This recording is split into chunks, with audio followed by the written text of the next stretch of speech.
Hello, welcome to Resident Mind. Today's message is very important. It's really a warning of what's to come. And how are we going to navigate through these transition periods that we're all going to be forced to go through? And it came about from a conversation I was having with my wife. And we were just talking about society, where it's headed, the division that we see, that we all see, whether it's political or social. Maybe even see some of that division in your own friends and families and coworkers. This last 18 months to 2 years has been very trying, to say the least. I don't have to go into detail. You know exactly what I'm talking about. But during this conversation, I mentioned something. I said, it seems like we're being prepared. Prepared for the coming judgment. That God is beginning to sort us out.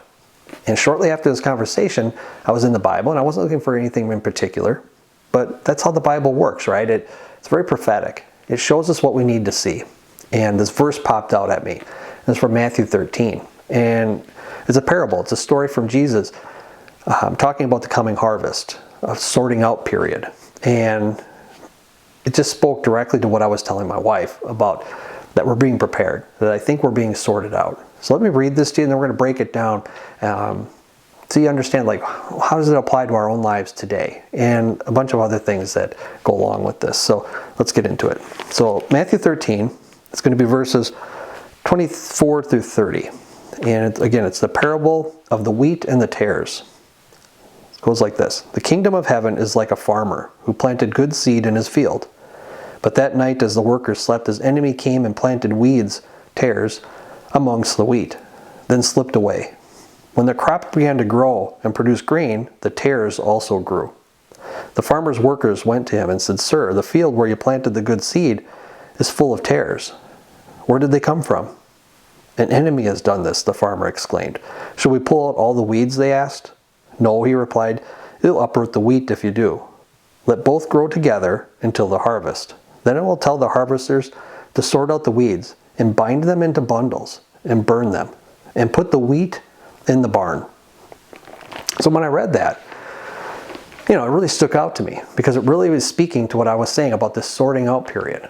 And so how does that apply to us? Well, the wheat and the tares, that's us. That's humanity. Not as a whole, but even as individuals. And I believe, and many believe, that God is going to be calling back His true church. Not the people that go to church once in a while or lukewarm Christians. People that are His true church. People that foster a relationship with Him on a daily basis. And they're going to be put aside, just like the wheat in the barn, for safety. Now the tares, they're the people that are beginning to walk away from God. And what's going to happen with them? And what's happening with them even now? And there's something interesting there. There's one word out of that really stands out. And when he said that they will be bound together in bundles, bound or bind. If you look up the definition of that in Greek, I'll read the definition. You're going to see why this is important. It says to be bound, to be in bonds, fastened with chains. Now here's the interesting part. To put under obligation of the law, duty. Well, that sounds like mandates, doesn't it? To be put under obligation of the law, duty. We all know about the mandates that are going on. Then it goes on to say, Satan is said to bind a woman bent together by means of a demon, becoming his messenger. See, the word bind really describes what's happening to these tares, these people that are beginning to walk away from God. It talks of laws, possible demon possession. And when I say demon possession, it might not be what you see in the movies, right?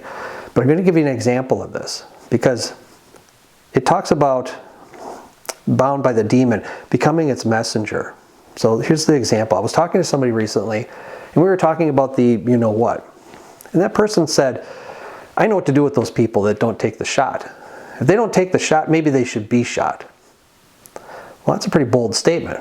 It's full of anger, full of hate, And when you hear people talk like this, whether it's directly at you, maybe somebody on the news, maybe somebody on social media, whatever it is.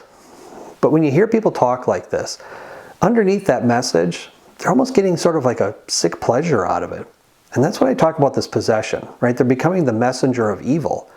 They're spreading lies, they're spreading deception, and they're getting pleasure out of it. And really, what's Satan all about? What's the devil all about? It's all about deception and lies. Right? So as we go through these transition periods that we're going through, it's It's not a hard decision. Do you want to walk with God or do you want to walk away from God? I mean, it's a pretty easy decision. It's just not always easy to do. And because, I mean, nobody wants to live under deception. Nobody wants to live under lies, right?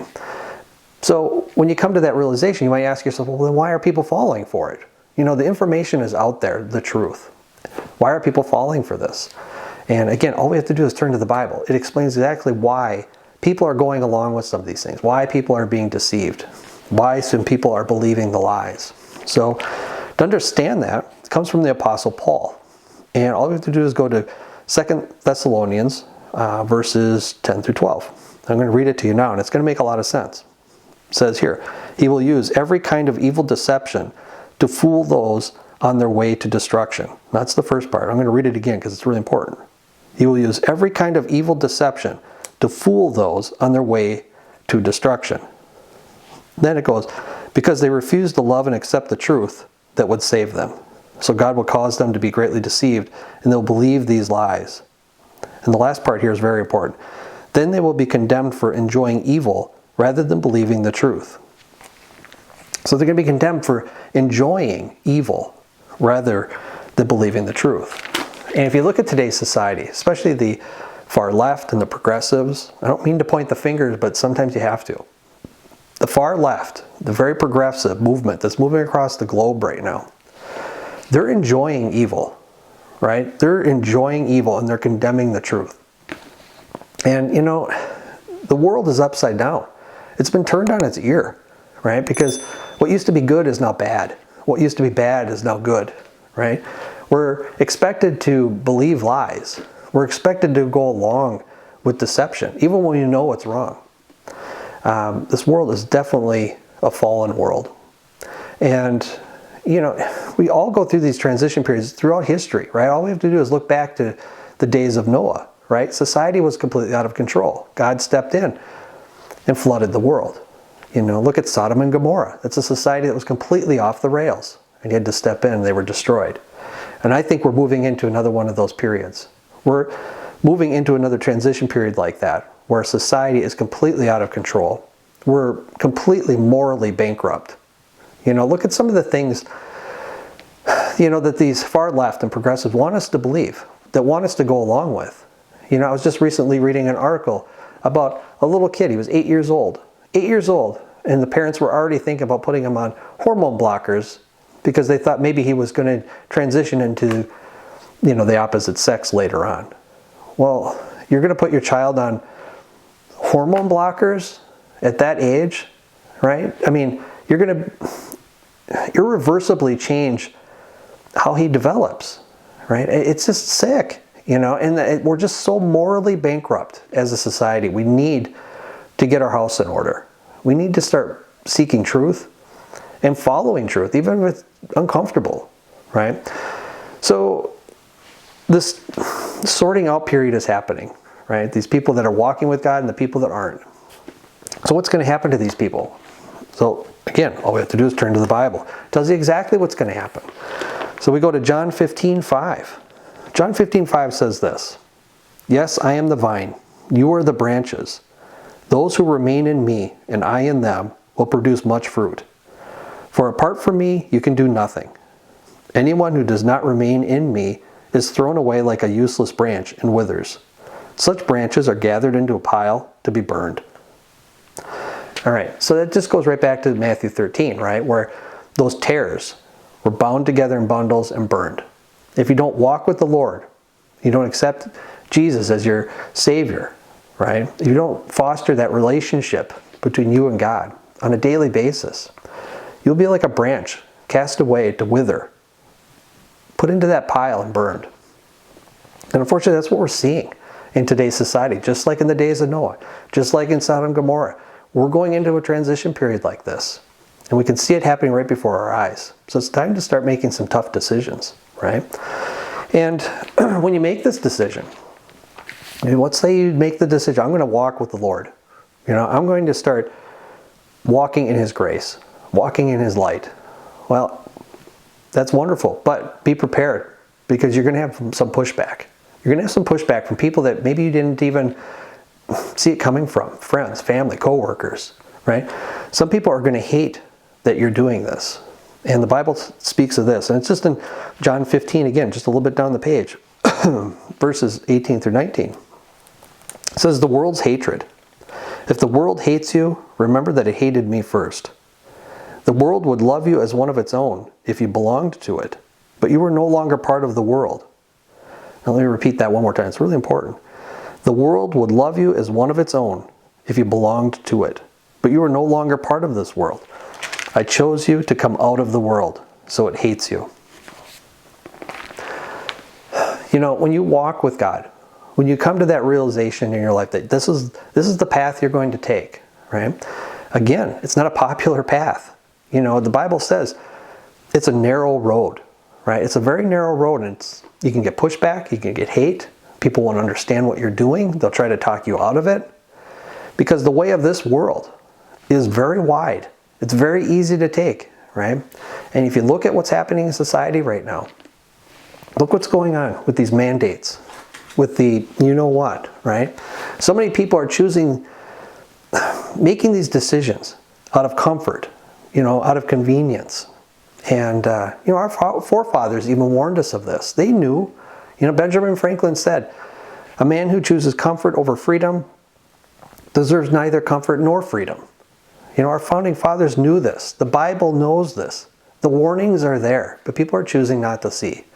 People are choosing just to ignore the warnings. You know, they're choosing this world over God. And it's very concerning. You know, a lot of people think, you know, that this is the mark of the beast. Could it be? It could be. You know, the signs are there that it very well could be. You know, what does the Bible say? The mark of the beast. It's a mark that someone will take on their right hand or forehead. And without that mark, you won't be able to buy or sell, do commerce. You'll be shunned from society. And what are we seeing right now in all these different countries, right?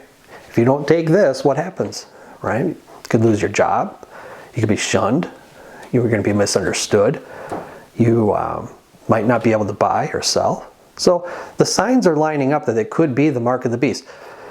But I can guarantee you this. I can guarantee you this. If it's not the mark, it's what's leading up to the mark. And that's what's scary, because so many people are lining up for this, right? And it gives us a good preview that if it's not the mark, how many people will be lining up for the mark just because of convenience, right?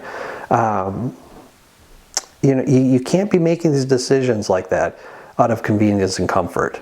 You're going to be making the wrong decision. And unfortunately, just like the Bible says, that's an unforgivable sin. You know, if you take the mark, that's unforgivable because it's in direct defiance of God. You know, you're choosing this world over God. And so we have some tough decisions coming up. And that's why this video is really a warning, right? To give you a little bit of information so you can start making some of these decisions on your own. Not just going along with what society says. Not going along with what I say or anybody else, right? I mean, the answers are right here, right? It's your guide. And like I said before, you know, society is sort of morally bankrupt right now. But our moral compass is also broken, you know. But we can recalibrate our moral compass with this, you know. So I encourage you, after this video, start digging in. Start fostering that relationship with God, right? Start reading the Bible. If you don't have one, go buy one. Because time is running out. It really is. Time is running out. You're going to be forced to make some decisions pretty soon that will have ramifications beyond this world. And that's the problem here. Because people are making these decisions of comfort and convenience because they're of this world. You know, our life here is so temporary. There's another life waiting for us, but it's determined on the decisions and choices that we make now, here. So it's a very scary time, but it also is very liberating, you know. But, you know, this is a war. I mean, get this through your head. This is a war. It's a spiritual war that's spilling out into our physical world. And it's like a war that we've never seen before. Because, you know, in the past, it's always been regional, right? Maybe it's in Europe, or maybe it's here, or maybe it's there. But it's sort of regionalized. Now this is worldwide. And again, this is a spiritual war that's spilling in to our physical world. You know, God is reaching out his hand. It's time to take it, to walk in his grace, you know, and pray for those that don't see. Because again, this is a spiritual war. It's time to put on the armor of God. It's time to pick up that sword and draw the line and stand strong, no matter what. Because this is your soul that you're fighting for. You know, this life is very temporary. So there's a lot of decisions that are going to be coming. They're not going to be easy. Just make sure you make the right decision. Make it a good one.